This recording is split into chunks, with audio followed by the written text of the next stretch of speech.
Hello, this is Bridget Round with Divine Essentials. Okay guys, so I was just picking up my table from the live last night and I found my paper from the other day. So we have the eclipse coming up on like Monday, and this energy here has been present. And yesterday I had been looking for something to connect with when in terms of something that was going on with somebody I know, and it ended up bringing me to something else, and it kind of connected to this as well as something I saw earlier in the month that I actually mentioned last night too. But first of all, it says Divine Feminine Isis is Divine Feminine energy, as she was the one to heal, seek, and create Osiris coming back from the dead to plant the seed of the sun, Horus, and you, Divine Feminine, will be pivotal in the role of the Divine Masculine's energies, healing, growing, overcoming pain, awakening process. Yesterday I found something from somebody that was like, it was really funny because I'm doing the 13 different goddess events right now to do different energies of the different ones as they come to me. And the thing that I found yesterday was like, hey, you know what, like you should like if you want to connect with a goddess or know which goddess to work with, do different ones until you find the one that like sticks with you. And she was like, I first connected with Sekhmet for like 8 years, and it was all connected to the fire and the masculine and solar plexus and blah blah blah blah. And then one day Isis showed up, and she was connected to the water and the mother and the nurturing and the Divine Feminine energy. And I was like, it was just kind of funny because I'm like literally doing that right now with the 13 events. And I know Sekhmet is supposed to come probably the 8th month for Lionsgate, because Sekhmet's the lion one, and Isis was last month. We just did that, and this came, I think, right around the same time that I did that event, which wasn't that long ago. And then we had the Syrian dolphins and whales come forward. So the Syrian dolphins and whales, like, they are connected to Sirius, they're connected to the galactic ocean, they swim through the currents of the energy, and they are here and in Sirius, like they're able to transport between worlds. And yesterday I actually had pulled up like a thing, I was showing somebody something on like a screen recording, and the whale like was there in that what I was looking at. So the whale has actually been coming up a lot lately. I saw that probably a couple weeks ago. The whale is for wisdom, the dolphins are for joy, for happiness, for peace, for like telepathic communication, like that sonar energy, like sending out frequencies and rippling it. Look at, I just split this deck and there they are. And they do connect to the sound healing energies as well. And it's so funny. I just posted a reel that was like, an acting thing of like doing all the different no's. And then I opened a message from somebody, and they didn't even mean to send me this thing, but it was a song called Thursday Girl, and today's Thursday. And when I clicked on the preview of the song, it was like, tell me no, tell me no, tell me no, tell me no, like over and over. And I literally just got done saying no, no, no, in all different ways. I feel like this is basically saying like, we need to make sure that we're following our boundaries, and that it's safe to say no to things that we know we shouldn't be like dealing with, or like if something isn't right or somebody isn't helping you, or if something's hurting you, it's okay to say no to those things. It's okay to protect yourself. Sound healing may also be something that's kind of important right now for people to connect with, especially to help with the growing and overcoming, like we just said here, overcoming pain and awakening and all of that. And then they travel the galactic oceans. So Mintaka is connected to Orion. It's a water world, and Sirius is also a water world. So I feel like There may be something to do with like those two energies that are coming about right now. The water world of creative feminine, and then Orion is that logical masculine energy. And to help create balance, we need to embrace the emotions within us, our empathy.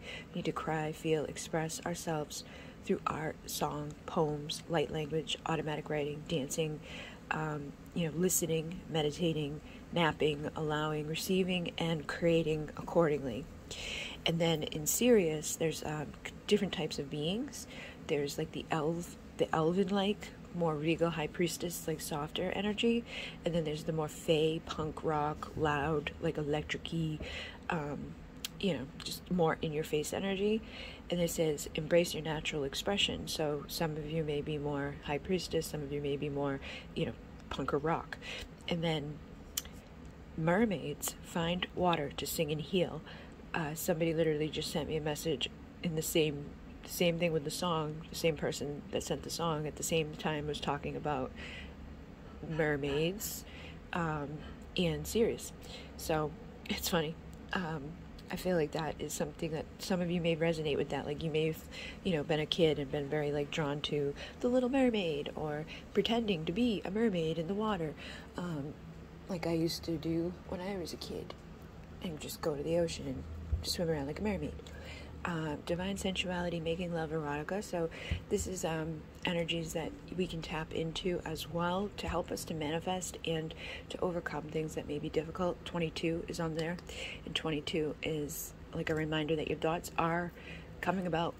So like whatever you're thinking about, make sure you keep them positive. And then energy field adjustment, aura cleansing and health. So 6 is tied to love. You may need to, adjust your aura or tap into your sensuality. You may need to make love with somebody or, to yourself. And then seashell divination, wisdom of shells. This is funny because I'm doing a despacho on Monday, and I know that I'm going to be using a shell in it that I used years ago in one. You use the shell to represent the divine feminine womb, like the place of creation and all of that, and you put that in the center of the despacho. I did that years ago, but when I burnt it, it didn't burn the inside of it. So this time, I'm going to use that same shell that's been in my mesa for years now, and give it back to earth, give it back to, the energy, and like release, that vibration, those frequencies, those energies that have been there all along. And then we have the endurance, keep going. So just know that whatever's happening right now, you have the ability to keep going. And there may be things that are hidden right now that are going to be shown, okay? There's a lot that's been hidden from you. But the eclipse energy is going to make that stuff come up. So, keep boundaries in place. Pay attention to your dreams. You may be learning new lessons in your dreams. And colony, delicacy, fragility, works that are created over great periods of time. I feel like things that have started long ago are coming to completion now, and it's going to give us like that strength to keep going onto this new path that we're headed into. And then 8 is abundance and infinite, creative energies, and it says potential, powerful creative energy, initiation energy, fertility. So we're going to be fertile to create. With this return of Aphrodite, number 13, tomorrow's the 13th, it's tied to the divine feminine, temple birth of the goddess, elegance. I don't know why I said elegance, but it's not there. Guidance, goddess energy, treating as sacred. So you need to treat yourself as you are sacred and tap into that divine sensual energy. Don't look at it as a bad thing. Some people get like really weird about sensuality and women or being sexy or expressing that part of themselves, and it's natural. And if you feel it, allow it. Don't let people who are all like, keep you from being or embracing it, because it sucks being a woman in this world. It's like if you fucking feel sexy, it's like people don't like you. It's like, or if you make people jealous or triggered or whatever, it's like, don't fucking worry about those people. They're not on the same level as you. Just let them stay where they are. And this is about peace, okay? So bringing in peace, the energy of the Pleiadians is there as well, with the 7 sisters, the 7 doves, and telepathy. nonverbal communication, energetic pulses, mind reading. So you're going to be tapping into that ability, again, that was tied to this. And Lemuria returns, earthly spirituality, community, ocean, conservation. We need to protect the ocean, you know, like send out good energy there, telepathically communicate with the beings there. And then know thyself, self-examination, seeing who you really are, saying no to the false parts of yourself, embracing your true, you know, inner light, and not holding it back, or, you know, dimming it down, or not showing your true self just because other people aren't comfortable with it, or people don't, you know, necessarily like it. It's usually their own insecurities that they don't like, that they see within you. And then moon is the divine feminine, cycles of rebirth. So you get the sun and the moon here. There's, like, again, that eclipse energy coming in strong to help us with this rebirth. And then walk-in souls. There may be some new people showing up in our lives, or the people in our lives may completely change and transform to actually finally be who they're meant to be. So sing your song for self, at least, but with intention for the masculines to heal from whatever vibration they're within. Allow that vibration to travel through the frequencies to them, through the water. So again, telepathically, like, sing into the water and allow that to, like, reach them through the frequencies and energies through the water, because we're made up of a majority of water in our bodies, and the ocean is you know, expressed all across the earth here, and it's like through the galactic ocean, the currents of ocean. Like, that's a way to tap into your intuition too. Like, take a shower, take a bath, boom, you're going to be way more connected. Moon cycle track for the new and the full for the best results, and understand of yourself, that mirror. There's a cycle of power, a cycle of release, a cycle of creation, of rapid growing, cycles of rest. So allow yourself to receive from all of those, and allow yourself to flow through all of those. And then I just made a thing up last night that was called Knowing and Flowing, to do with another feminine. And then Pleiadian sisters. Some of you resonate with the Seven Sisters, that energy of the Seven Sisters. Diem is very feminine in those. So I screenshotted, and for some reason that reset this, but it was at 12:22 when I paused. So 12:22, 22, and it's the year 22. So some of you, you know, if you're very resonant, or you may have a divine masculine who's very feminine in their connection with you. And all people can be both, you know, doesn't matter your sex. So you may be the one that needs to receive this energy, or you may need to be the one that's sending this energy out. Avian owl energy gives eyes to see through the veil of the dark and the illusions. So tap into the fucking energy of the owl, which is right here. The truth will set me free. Wise, spiritual, wealthy, gracious, intuitive, inspired, devoted, expansive, self-reflective, truth-seeking, emotionally intelligent, truthful, philosophical, and charitable. So the sage energy, it's just funny that that was right there as we're coming into here. The frequencies are changing us on core levels.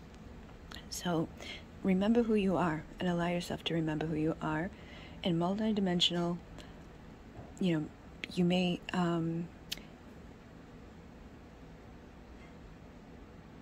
new moments all expand. Oh, May and November, the moments are going to be expanding from then. There's going to be new lives coming in, again, beginning, or that had began at a different time. So, like for me, I woke up in the November of 2011.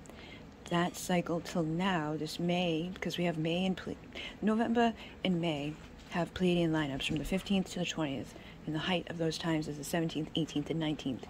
And that's just like a cycle, okay, that's connected to that energy. Some people that came in at that time may be leaving at this time, or they may be leaving an aspect of themselves for the awakening process, so that they can mirror a new version through the synchronicities, through the messages and the guidance that we have. The Akashic records are holding these information and this wisdom within them, so you can tap into those to get answers about your past lives, about Atlantis, about, you know, like the crystal work that you have available to you. So the high priest and the high priestess need to work together, vibing at the highest quotient of light to balance their energies. And some of us are connecting with our soul family to awaken others and to find the soul contracts that we have to continue and complete here. And again, travel through the deeper depths of the shadow for the transformation of the cosmic ocean at this time, where we have the, energies aligned for this perfectly right now. The eclipse is going to help us to see through that stuff, and then the Lyra energy is bringing strength, confidence, wisdom, and abundance, so that we can have that electrical pulse sent out, telepathically communicating. Cellular activations are happening, so allow yourself to receive those things and release things that don't serve. Say no to what you need to say no to. Say yes to what you need to say yes to. Connect with these people, the galactic peeps out there that are all across, whatever one feels right for you. And linear will seem as if the past and the future. So like everything is now, in this now moment. So things may be confusing to you, or things that you thought you were done with may come back up, or things that have not happened yet may start to come in. Like the timelines and the reality around us is shifting, and things are breaking down, and we're seeing beyond stuff, and then it's going to distort things and make things crazy and weird and complicated and what? But just stay centered in the present, in the now moment, and know that there is no past, there is no, future. There is just now, always has been, always will be. And it just expands. Okay. Goodbye.